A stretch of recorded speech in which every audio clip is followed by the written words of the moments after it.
TVK சைடில் ஒரு poster ஒன்று ஓட்டினாங்க. எதுக்காகனா அழகர் ஆற்றுல இறங்கிறதுக்காக மதுரையில் இருக்கக்கூடியவங்க போஸ்ட் ஓட்டினாங்க.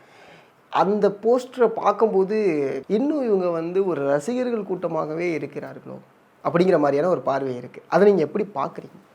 மதுரை வந்து நிறைய விஷயத்துக்கு நம்ம ஃபேமஸ்னு கேள்விப்பட்டிருக்கோம். கண்டிப்பாக. ஸோ மதுரை மக்களோட ஸ்லாங்கில் இருந்து ஆரம்பித்து அவங்களுடைய உணவு முறையிலேருந்து அவங்களுடைய கலாச்சாரம் எல்லாமே வந்து ஒரு வித்தியாசமாக மக்களை ஈர்க்கக்கூடிய விதமாக இருக்கும்.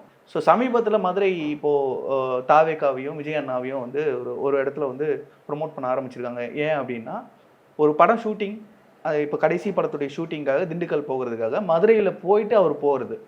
ஆக்சுவலாக வந்து நிறைய பேர் அங்கே சொன்னது என்னென்னா, அவர் போகிறதுக்கு முன்னாடி யாரும் வராதிங்கன்னு சொல்லிட்டு போயிட்டாங்க, அதனால் கூட்டம் வந்துருச்சு அப்படின்னு பேசினாங்க. ஆக்சுவலாக நடந்தது என்னன்னா, அன்றைக்கி மார்னிங்கே வந்து நியூஸ் லீக் ஆகி மார்னிங்லேருந்து எங்கள் க்ரௌட் நிற்குது.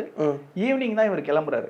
ஓகே. கிளம்பும்போது இன்னும் க்ரௌட் அதிகமாகிடக்கூடாதுன்றதுக்காக இங்கே வந்து முன்னெச்சரிக்கையாக சொல்லிட்டு போகிறார். அப்படியும் அங்கே வந்து க்ரௌடு பார்க்குறோம். நீங்கள் கேட்டதுலேயே ஒரு கேள்வி என்னன்னா, இன்னமும் ரசிகர் மனப்பான்மையில் இருக்காங்களான்ட்டு. ஆமாம். தொண்டர்களை தாண்டி ரசிகர்களும் இன்னும் அதிகமாக இருக்காங்க.